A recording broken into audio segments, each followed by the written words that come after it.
की। गुजरात के मुख्यमंत्री विजय रूपानी इस समय इंडिया न्यूज के साथ बातचीत करने के लिए मौजूद हैं। उनसे ही जानेंगे कि गुजरात में उनकी आखिर क्या रणनीति है। विजय भाई, 5 राज्यों में आपको सफलता मिली, अब गुजरात की बारी है। आप 150 के सपने देख रहे हैं। मुख्यमंत्री मोदी नहीं है अब यहाँ पर, प्रधानमंत्री मोदी हैं और ये उनका होम स्टेट है। तो 22 साल से आप सत्ता में हैं, एंटी इनकम्बेंसी भी होगी, तो ऐसे में कैसे ये कल्पना सार्थक होगी कि आप 150 सीटों तक जाएंगे?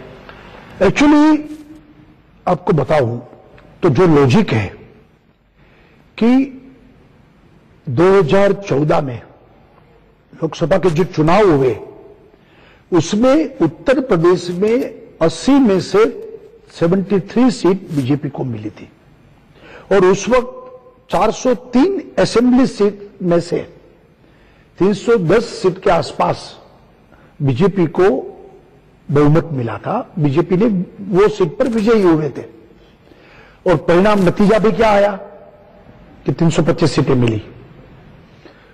इसका मतलब यह है कि 2014 की जो हवा, जो लहर, जो मोदी जी का नेतृत्व, मोदी जी के प्रति श्रद्धा, वो बरकरार है और गुजरात में भी उसके तुलनात्मक अभ्यास किया जाए तो गुजरात में 2014 में 26 लोकसभा सीट में से 26 से 26 सीट बीजेपी जीती थी और 182 विधानसभा सीट में से 165 सीट 165 उस पर हमने मतों की बढ़ोतरी, यानी कि कांग्रेस से ज्यादा वोट मिले थे और विजयी हुए थे हम। तो इसलिए हमने बताया है कि 150 सीट से ऊपर इस बार बीजेपी को सीट मिलेगी। और इनकम्बेंसी की जो बात कर रहे हैं आप, तो 2007 में भी लोग बोल रहे थे, 2012 में भी लोग बोल रहे थे, अब 17 में भी कांग्रेस के पास कोई मुद्दा नहीं इसलिए एंटी इनकम्बेंसी के नाम पर बातें कर रहे हैं। लेकिन मैं दावे के साथ कहता हूं कि गुजरात में कोई एंटी इनकम्बेंसी नहीं है। गुजरात में लोगों को संतोष है, कोई सेगमेंट, कोई वर्ग, कोई विस्तार ऐसा नहीं है कि जहां कोई हमारे प्रति लोगों में नाराजगी हो। और मुझे पूरी अपेक्षा है कि इस बार का जो नतीजा आएगा वो श्रेष्ठ नतीजा आएगा, क्योंकि मोदी जी मुख्यमंत्री थे तभी 121-25 सीटें मिली थी, अब तो वो प्रधानमंत्री है। तो मोदी जी और मोदी जी का होम ग्राउंड है तो 150 से ज्यादा सीटें मिलेगी। लेकिन विजय भाई, आप जिस कुर्सी पर बैठे हैं इस कुर्सी पर कभी मुख्यमंत्री मोदी बैठा करते थे, अब वो प्रधानमंत्री बने हैं।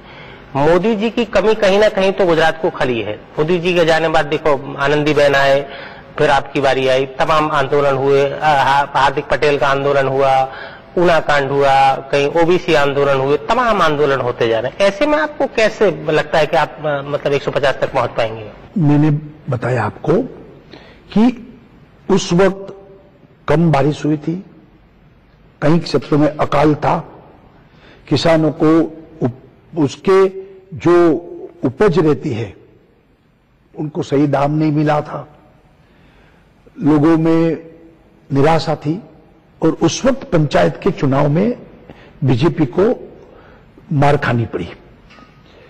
उसके बाद वो भी 1.5 साल हो गया। इसके बाद जितने चुनाव गुजरात में हुए, आज एक भी आंदोलन गुजरात में नहीं है। ऊना में जो समझियाला गांव में जो घटना घटी थी वहां भी बीजेपी जीत कर आ गई। 10,000 ग्राम पंचायत में से 8,000 ग्राम पंचायत में बीजेपी जीती। 125 नगर पालिका के जो चुनाव थे उसमें से 108 हम जीते और कांग्रेस की ए ग्रेड की विधानसभा सीट थी जहां बाई इलेक्शन था वो ही हमने छीन ली। यानी कि उसके बाद जितने चुनाव हुए उसमें बीजेपी जीती है, वो पुराना इतिहास हो गया। अब आज की स्थिति में और आगे हम बढ़ रहे हैं। अभी कुछ दिन पहले अमित भाई आए थे विधानसभा में, शंकर सिंह बापू से मुलाकात हुई, आप भी गए थे और ऐसी चर्चाएं भी हैं कि 10 से 15 जो एमएलए हैं, सीटिंग एमएलए कांग्रेस के, वो चुनाव के पहले भारतीय जनता पार्टी में शामिल हो जाएंगे। चाय पे चर्चा हुई शंकर सिंह बागेला के साथ आप लोगों की, और आप अब जब आपकी चाय पे चर्चा होती है वहीं से सियासत शुरू होती है। चाय पे चर्चा के साथ आप भारतीय जनता पार्टी को इतनी सफलता मिली है कि जो आपकी विधानसभा में चाय पे जो चर्चा हुई है उसके क्या मायने निकाले जाए? कितने विधायक कांग्रेस से बीजेपी में आएंगे? क्या शंकर सिंह बापू खुद आएंगे आपके साथ?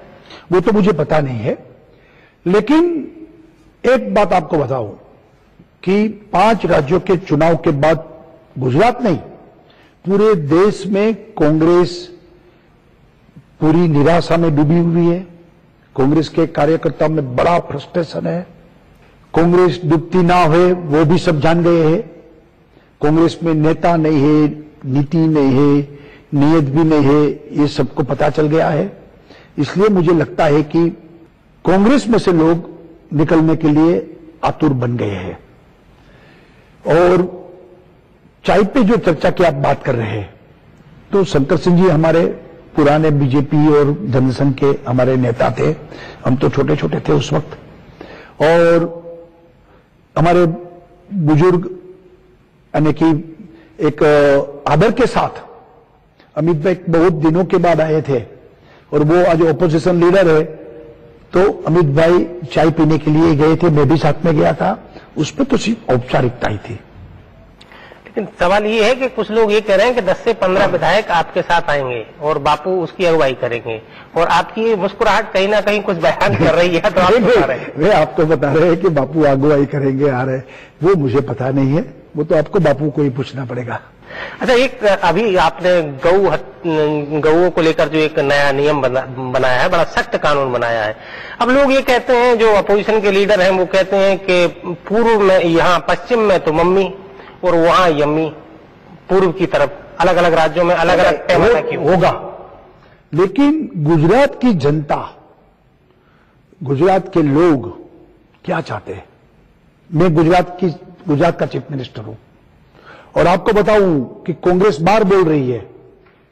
कांग्रेस ने क्यों उस दिन हाउस में वो रहे नहीं? उसका जो बाइकआउट करने का भी जो मुद्दा था कि आप एमबी शाह कमीशन का रिपोर्ट रखो, हमने रख दिया था, फिर भी क्यों चले गए? क्योंकि कांग्रेस वो डबल बात कर रही है।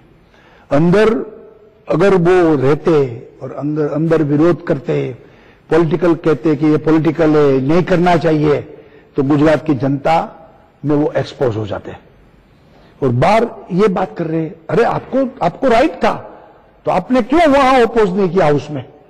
और बार आप बता रहे ये कर रहे वो कर रहे, आपको वहां उनका विरोध करना चाहता था। लेकिन कांग्रेस डबल डीलिंग कर रहे हैं, वोट बैंक की राजनीति सोच रहे हैं, वोट की राजनीति में ही डूबे हुए हैं। इसलिए कांग्रेस ने ये सब बाहर वो सिर्फ पॉलिटिकल एक्सेप्ट कर रही है। अब तो रास्ता गांधीनगर से दिल्ली की तरफ चला जाता है। मोदी जी यहां से दिल्ली चले गए, अमित भाई भी दिल्ली चले गए, आने वाला चुनाव है, चेहरा कौन होगा? देखो, हमारे लिए ये समस्या नहीं, ये कांग्रेस के लिए समस्या है। कौन चेहरा है, वहां कौन है, किसके नेतृत्व में वो चुनाव लड़ेंगे, उसके लिए प्रॉब्लम है। हमारे पास तो इतना बड़ा चेहरा मोदी का है, और आप मोदी हमारे पूरे देश के नेता है, अमित भाई पूरे देश के राष्ट्रीय अध्यक्ष है, 2 चेहरा हमारे लिए काफी है। और हमारे सभी चुनाव कैंपेन में उनका ही फोटो आगे रहने वाला है। कांग्रेस को पूछना चाहिए कि आप क्या करेंगे। राहुल जी के नेतृत्व में चुनाव तो जीत नहीं रहे, तो किसका फोटो लगाएंगे, क्या करेंगे? वो तो उसके लिए समस्या है, हमारे लिए कोई समस्या नहीं है। अगले सवाल विजय भाई, जिस दिन आप मुख्यमंत्री बने उस दिन आखिरी घड़ी तक लोगों को ये पता नहीं था कि विजय भाई मुख्यमंत्री बन रहे हैं। मुझे भी पता नहीं था। तो आपका जो विद्यार्थी परिषद से लेके आप यहाँ मुख्यमंत्री तक का पद का जो सफर हुआ है, उसको आपको उम्मीद थी कि आप मुख्यमंत्री बनेंगे? देखो, मैंने बताया ना, मुझे भी पता नहीं था। मैं पिछले 40 साल से जाहिर जीवन में हूं, कभी भी मैंने पार्टी में कुछ मांगा भी नहीं है। पार्टी ने बहुत दिया है। जो जिम्मेवारी जब पार्टी ने दी है वो मैंने की है। इस बार पार्टी ने डिसीजन लिया कि आपको संभालना है, तो मैं कर रहा हूं। ठीक है, शिस्तबद्ध कार्यकर्ता है, पार्टी जो कहती है वो हम करते हैं। तो ये थे गुजरात के मुख्यमंत्री विजय रूपानी जी, उन्होंने बेबाक राय इंडिया न्यूज के साथ रखी। विजय भाई, हमसे बात करने के लिए बहुत बहुत शुक्रिया।